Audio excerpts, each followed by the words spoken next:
नमस्कार। तबसरा आज दोपहर तक में एक बार फिर आपका स्वागत है और मैं हूं आदर्शपाल गुप्ता और मेरे साथ हैं वरिष्ठ पत्रकार सतीश वर्मा जी। सतीश जी, आज जिन खबरों को लेकर हम चर्चा करने जा रहे हैं, सबसे पहले सबसे बड़ी खबर ये है, कल कश्मीर में फिर एक हिंदू कश्मीरी पंडित की हत्या की गई, जिसको लेकर बहुत आक्रोश है। होम मिनिस्ट्री ने कश्मीर के हालात और अमरनाथ यात्रा को लेकर एक खास मीटिंग बुलाई है।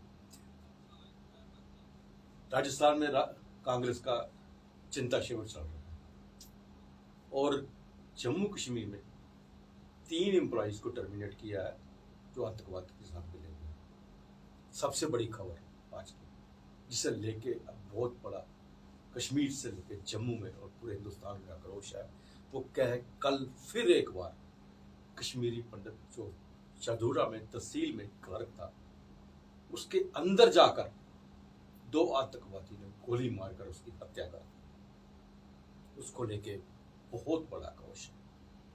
कश्मीर में कल पहली बार कश्मीरी पंडितों ने प्रोटेस्ट किया। आज सुबह गवर्नर से मिलने एयरपोर्ट जा रहे थे और वहां पे पुलिस ने उनको रोका और टीयर गैस हुआ।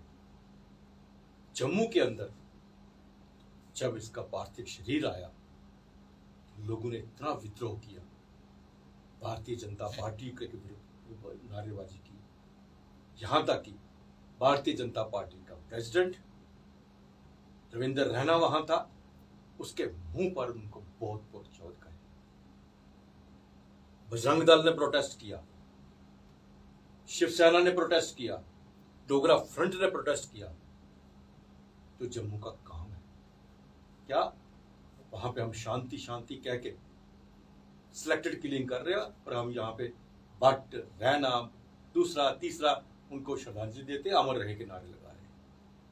आज स्थिति ये पैदा हो गई है कि कश्मीरी पंडितों ने कश्मीर में सामूहिक त्याग पत्र लेफ्टिनेंट गवर्नर को भेज दिया है कि अपनी काम करें और प्राइम मिनिस्टर पैकेज उनको एम्प्लॉयमेंट अनएम्प्लॉयमेंट जो भी है, उन्होंने कहा वो भी हम वापस कर देंगे। हमारी सुरक्षा नहीं कर पा रहे तो हमने क्या करना है।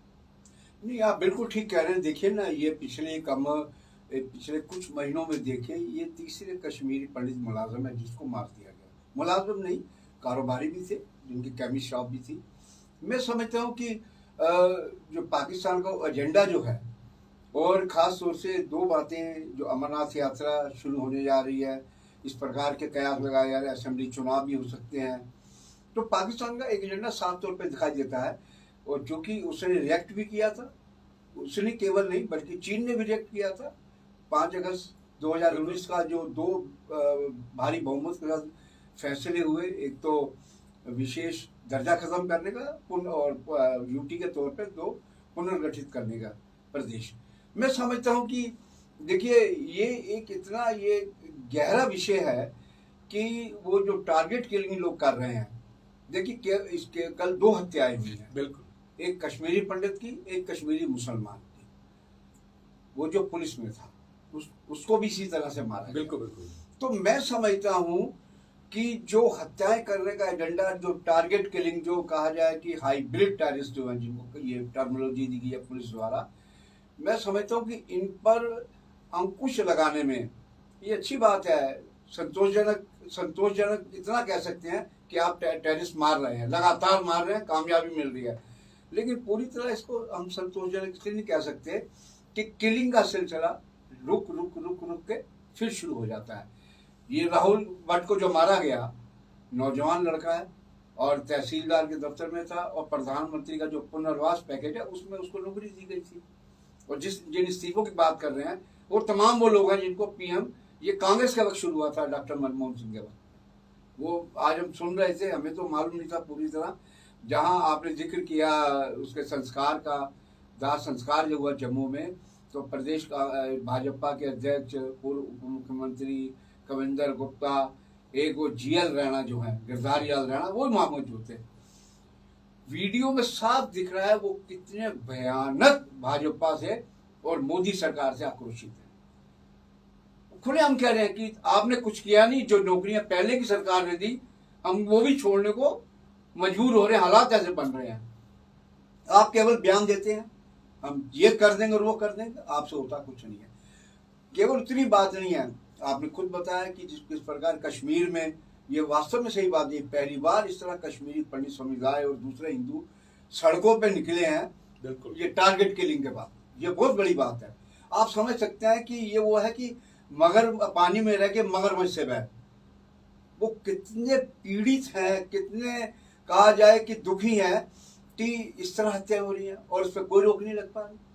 अब ठीक है, आप बाद में 10 टेररिस्ट मार दीजिए, लेकिन जिस परिवार का बच्चा चला गया, जिस बीवी का हस्बैंड चला गया, जिस माँ का लाल चला गया, वो तो लौटेगा नहीं। 3 साल की बच्ची है उसकी, वो लौटेगा तो नहीं।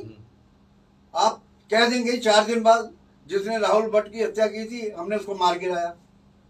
ये हत्या क्यों हुई?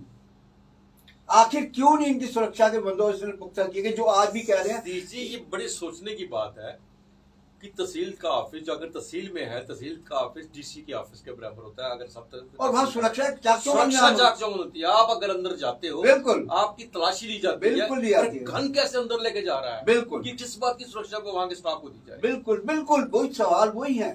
देखिए, सवाल ये भी है कि आखिर आपका सुरक्षा और जो खुफिया तंत्र है वो आखिर किसके लिए है? आप सिर्फ पूरा ध्यान केंद्रित करेंगे आतंकवादियों को मारना है, और जो जीवित लोग हैं उनकी सुरक्षा कौन करेगा? फिर ये सबसे बड़ा मन दुखी होता है कि जब इस प्रकार की हत्याएं की खबरें चलती है तो मन उज्ज्वलित हो जाता है, यार क्या हो रहा है ये देश के अंदर। हम दावे बड़े बड़े करते हैं, हम ये कहते हैं कि डिक्लाइन हो रहा आतंकवाद, ये कहां से डिक्लाइन हो रहा है? ये बताइए ना। मतलब आप 4 मार दीजिए आतंकवादी, उससे राहुल भट्ट तो लौट के नहीं आ सकता, उस माँ का बेटा तो नहीं आ, उस बाप का बेटा नहीं आ सकता, उस बीवी का हस्बैंड या उस बिटिया का बाप नहीं आ सकता। तो ये बेहद चिंता की बात है। केवल वहां कश्मीर में नहीं, और शमशान घाट पे तो खैर इनको बड़ी खरी खरी सुनाई है प्रदेश भाजपा के अध्यक्ष नेताओं को। उन्होंने केवल नारेबाजी की प्रधानमंत्री के खिलाफ भी, और सबसे बड़ी बात है जगती में भी इनके खिलाफ प्रोटेस्ट हुआ है इस हत्या को लेके। शादीलाल पंडिता है कोई उनके नेता, मैं कह रहा कौन सी ऐसी ऑर्गेनाइजेशन है, शाम को 5:30 बजे का टाइम दिया, एक और प्रोटेस्ट है, ऐसी कितनी ऑर्गेनाइजेशन है। और मैं सबसे बड़ी एक बात ये भी कहूंगा, ये डोगरों का एक बहुत बड़ी हिम्मत, और कहा जाए कि एक मानवीय दृष्टिकोण है कि घाटी में इस तरह की कोई घटना होती है, जम्मू में लाजमी तौर पर प्रोटेस्ट होते हैं। ये बहुत बड़ी बात है। और देखिए, शिवसेना, डोगरा फ्रंट हो, बजरंग दल हो, शिवसेना हो, या कोई भी दल हो, वो सड़कों पे आते हैं और सरकार के प्रति नाराजगी भी जाहिर। वही मैं कह रहा हूँ, कब तक ये अमर रहे के नारे लगाते रहेंगे, अमर रहे के नारे लगाते। उसके पिता कहते हैं उसकी मौत तिरंगा उठाने की वजह से, ये उसके पिता का कहना है। हम ये कहते हैं तिरंगा तो हर आदमी उठाएगा जिसको देश से लगाव है, वो कोई स्पेशल केस सब उठाते हैं। लेकिन सवाल है कि जब वो लगातार कहते आ रहे हैं कि हमारी सुरक्षा सुरक्षा सुरक्षा, तो फिर सुरक्षा किस चिड़िया का नाम हुआ? अगर किसके घर पे जाके मारा जाता, फिर हम सोच सकते हैं कि ये हर कोई इंडिविजुअल सुरक्षा ऑफिस के अंदर, ऑफिस की तो सुरक्षा होनी चाहिए। और जबकि वो पूरे कश्मीर में कहा, ये क्लेम ये किया जाता है कि जितने सरकारी कार्यालय हैं वहां पर सुरक्षा के बेहद कड़े इंतजाम है, क्लेम यही किया जाता है। तो हम समझते हैं कि ये बड़ा दुखद है। और जिस प्रकार से सामूहिक इस्तीफे दी गए, जो प्रधानमंत्री पैकेज के तहत नौकरियां मिली थी, ये हमारा एक मानना है कि ये एक मायने में सरकार के मुंह पे तमाचा मारने की कोशिश, बहुत बड़ा प्रोटेस्ट है ये, बहुत बड़ा, समझे ना। इससे बड़ा प्रोटेस्ट और नाराजगी का इजहार नहीं हो सकता। और हम समझते हैं अभी भी समय है, और अभी तो ये 2 किलिंग कल हुई हैं, एक कश्मीरी मुस्लिम पुलिस वाले की, एक राहुल भट्ट की, और अभी तो आदर्श जी अमरनाथ यात्रा है सिर पर, उसी को लेकर आप उसको कैसे कवर अप करेंगे कि दनाते आते हैं बंदे, और अच्छा मामले सारे साउथ कश्मीर घट रहे हैं ये, और वही हमारा यात्रा मार्ग है। बिल्कुल।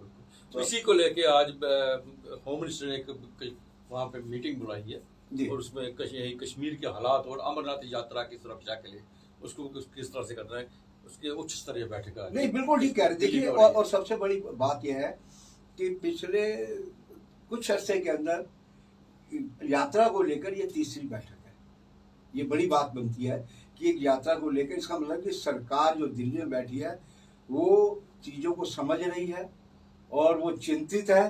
तभी गृह मंत्रालय में बैठक बुलाई गई है। आज संजीव परगाल की स्टोरी भी है एक्सेलटर में, उसमें पैरामिलिट्री फोर्सेस हमारी स्टेट के जितने मेन हैं, पैरामिलिट्री फोर्सेस के, खुफिया तंत्र के, पुलिस के, एडमिनिस्ट्रेशन के, सबको बुलाया गया। देखिए, बैठ के करना जरूरी है, रिव्यू करना भी जरूरी है, लेकिन बात फिर वहीं आके रुकती है कि आखिर सरकारी मुलाजिम जो किसके बूते सुरक्षा चाहेगा। और ये मैंने फिर कहा कि ये कश्मीरी पंडित समुदाय की ये पिछले कुछ महीनों के अंदर ये तीसरी हत्या है, बेहद दुखद है। और मैं समझता हूँ कि अगर सरकार इनकी सुरक्षा को लेकर कोई और कड़े कदम नहीं उठाएगी तो इससे मनोबल गिरेगा। बिल्कुल बिल्कुल सही कहा। आज कश्मीर में एलजी साहब ने 2-3 एम्प्लॉइज हैं जिनको टर्मिनेट किया गया, जिनका जो आतंकवाद के साथ जुड़े थे उनकी मदद कर रहे थे। उनमें से एक अल्ताफ शान पंडित जो केमिस्ट्री का प्रोफेसर है वहाँ यूनिवर्सिटी में, और दूसरा मोहम्मद मकबूल हाजन वो टीचर है। आप इमेजिन कीजिए, तीसरा गुलाम रसूल वो पुलिस में है। ये इतने मतलब यूनिवर्सिटी में प्रोफेसर है, टीचर है, वह इतनी पोस्टों पे बैठ के इतनी, इनको हम समझते हैं ये बच्चों का जो वे जिंदगी बनाने वाले हैं, उनको उनको उनको आगे राह दिखाने वाले हैं, खुद आतंकवाद की राह में। देखिए, कश्मीर में अलगाववाद की जड़ें इस कदर गहरी हो चुकी हैं कि आप एकदम नहीं कह सकते कि अलगाववाद खत्म कर दिया, आतंकवाद खत्म कर दिया। जब इस तरह के बयान आते हैं और फिर इस तरह के एक्शन होते हैं, फिर कहते हैं किस पे यकीन करें, सरकार के कौन से बयान पे यकीन किया जाए। तो मैं सोचता हूँ कई बार बयान बड़ी जल्दबाजी में आते हैं। इस तरह के एक्शन बहुत पहले शुरू हो जाने चाहिए थे।